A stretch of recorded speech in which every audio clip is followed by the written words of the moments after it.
Welcome back, everybody. Today, I'm going to teach you how to prevent spam form submissions in HubSpot. If you're tired of dealing with fake leads and junk submissions cluttering your database, this straightforward process will help you filter out unwanted entries and keep your contact list clean. First, open HubSpot in your web browser by heading to HubSpot.com and signing in with your credentials. If you're already logged into your account, you can skip this step and move directly to the next one. Once you're in, look to the left side menu and hover your mouse over the option named Marketing. An expanded window will appear with several choices.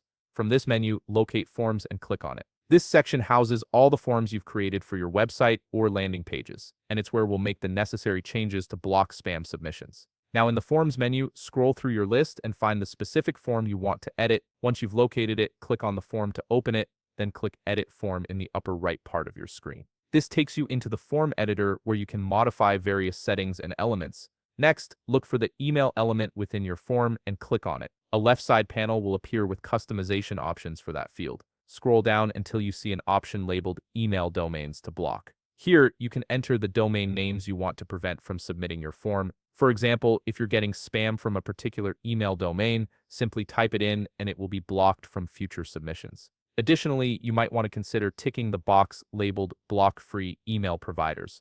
This option prevents submissions from common free email services like Gmail, Yahoo, or Outlook, which are often used by spammers. Depending on your business needs, this can be a powerful way to filter out low-quality leads. Once you've made your selections, click Update to save your changes. And that's it. Your form is now protected against spam submissions from the domains you've specified, giving you cleaner data and more reliable leads. If you found this video helpful, please leave a like, subscribe, and see you in the next video.